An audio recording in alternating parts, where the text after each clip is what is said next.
Is Malik Nabers trying to tell us something?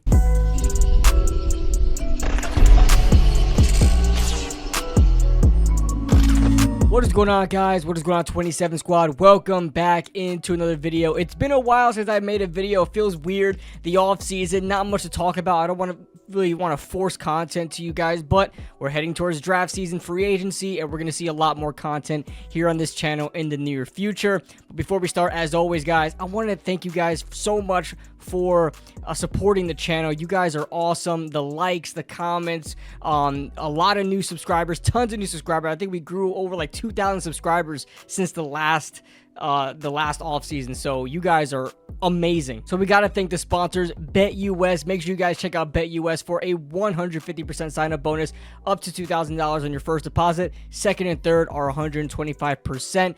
Now let's get started. All right, so the past couple of days now, we've seen Malik Nabers on Twitter kind of give us some cryptic texts. Now, he does this often, and as you guys know, Cooper Kupp was told by the Los Angeles Rams that he is going to be traded this offseason. It's not Cooper Kupp's choice. He didn't want to be traded. He put a whole statement saying that, but they're doing it. And what does that mean? It seems like the Rams are trying to play some sort of renovation game, right? Where they're trying to just destroy everything, build a new foundation, start rebuilding again, start tearing everything down. So Malik Nabers took to Twitter right after the Cooper Kupp stuff and said 9 and 10. Now, if you use any sort of critical thinking, this happened like literally right after the whole Cooper Kupp stuff started going down. And 9 and 10, the quarterback and wide receiver for the Los Angeles Rams, Matt Stafford, wears 9. Cooper Kupp wears 10. And then, I don't know what happened to the 10 part, but now I'm seeing 9. So it happened literally 5 hours ago. So it seems like Malik Nabers is, if he had to pick one, he's really going to gun for Matt Stafford. Now, this was never confirmed. It was never confirmed what was going on, but everyone sort of understood what was going on and what Malik Nabers really meant by those tweets. But I was linked to this video. Shout out to Max Webster on Twitter, and it kind of speaks to everything that went on. Check it out. If you guys haven't known, I've been a huge Matt Stafford guy going all the way back to when he was playing with the Detroit Lions. Like, I've always thought Matt Stafford was such an amazing quarterback. I loved watching him play. He was literally the only reason why I even watched Lions games, because they sucked at that time. You told our friends over at PFT that you wanted a veteran quarterback in the room, and you tweeted yesterday, let's see, the number 9, the number 10, the Rams emoji. Everyone's trying to figure this out, Malik. You have the entire radio row trying to solve the riddles here. I feel like people know what I'm aiming for. For sure. What do you, just in general, just overall, what do you like about Matthew Stafford's game? His arm talent is crazy. His sidearm is crazy. His way he throws the ball, his angles at, bro, it's crazy. He knows the defense. I mean, he's a veteran quarterback. Yeah. He led that team to the playoffs without those receivers that he was playing with at the beginning of the season. They was hurt, and when he got them back, he was able to, do a lot of great things. As long as we're talking Rams, what do you like about Cooper Kupp's game? I didn't watch a lot of Cooper Kupp, film, especially when I was in the slot at, LSU. Yeah. Just trying to do a lot of option routes. His option route is probably one of the best I've seen. Having him in the room, and I can learn from that. It's always great to learn from the veterans. I got a chance to learn from Allen Robinson when he was there in the spring. So I learned a lot from him. So if I can learn something from Cooper Kupp, I can, exceed my game, understand a lot.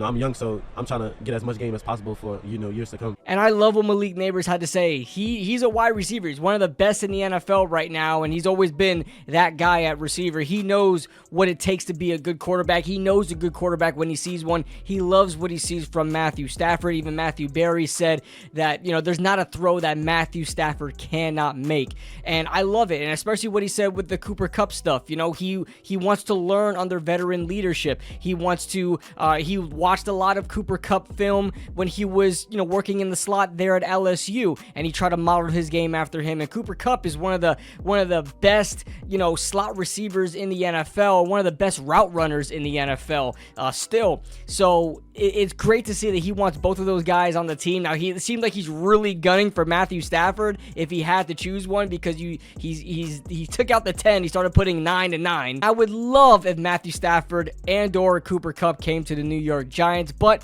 now it begs the question, can we afford Matthew Stafford? Now, as far as the Giants go, the Giants have $47 million in cap space this offseason, which is 12th highest in the NFL. That's a decent number. That's not a bad number at all. The Giants can definitely work with that. Of course, you don't want to spend every penny, especially being a rebuilding team, but you can you can do enough with $47 million. On top of that, the Giants have some major contracts going into this season that they can definitely restructure. Brian Burns' cap hit this season is about $30 million.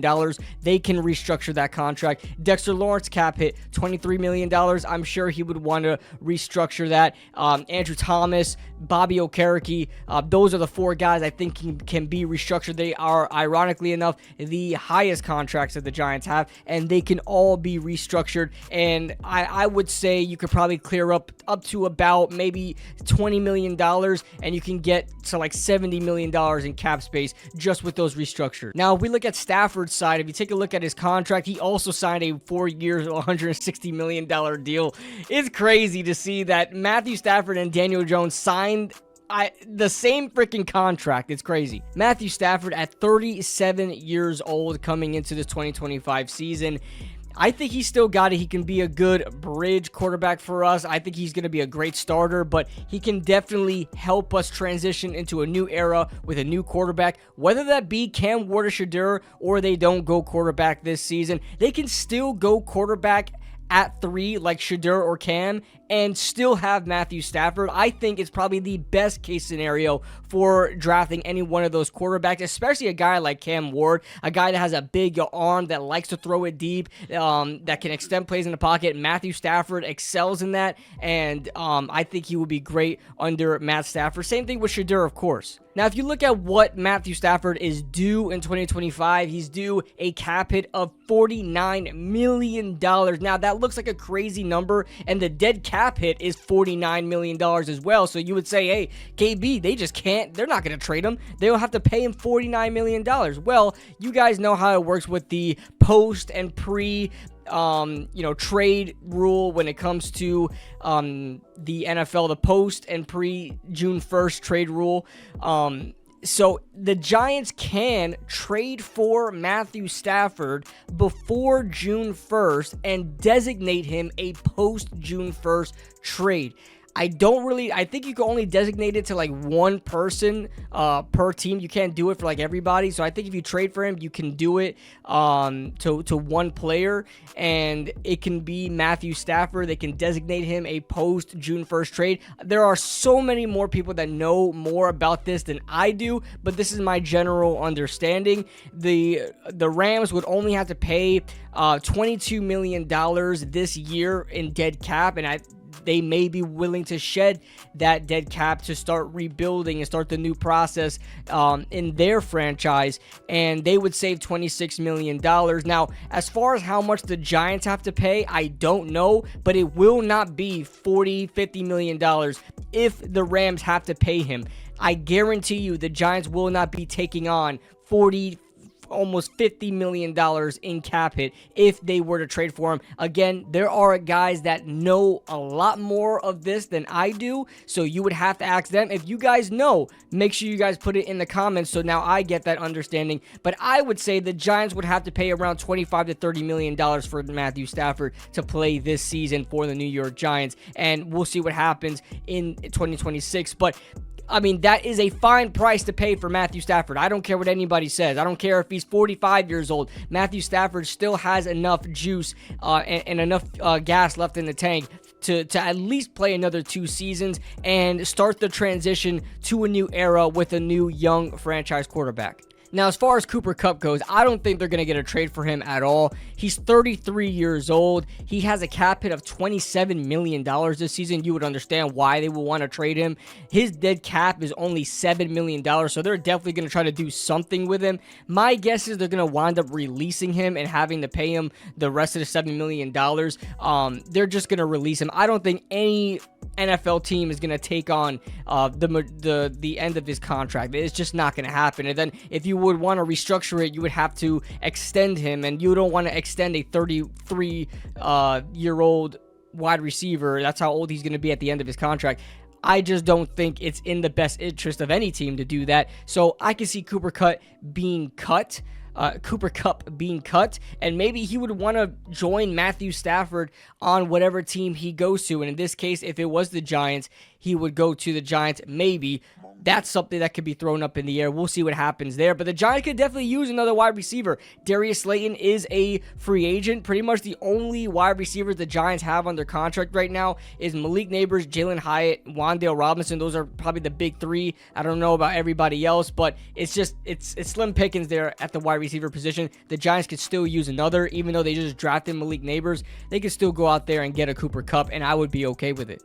Listen, I know at the end of the day, is Matthew Stafford going to lead us to a championship? I don't think so. There's still a lot the Giants need to do, especially on that offensive line. But the goal is to just start winning games again, all right? I know I was under this whole tank thing this season because it was just an absolute abomination and I wanted to get the highest pick as possible, but that's not my mindset going into every season until we're good. I want to win games. Do not get it twisted. For all you guys out there that think that I'm just some loser, I'm not a real fan, any of that stuff, that I just want to lose. Listen, I want to win games. I want to win games as much as possible, but I don't want this trend to keep happening. So I would love Matthew Stafford and Cooper Kupp to join the New York Giants and help us win games and help us get into that winning culture so we can transition into a new era and start being the franchise that we used to be. So that being said, leave your thoughts in the comment section below, guys. Would you like to have Matthew Stafford and or Cooper Kupp on the New York Giants? With all that being said, leave your thoughts in the comment section below. Leave a like if you guys enjoyed. Subscribe if you're new to the channel.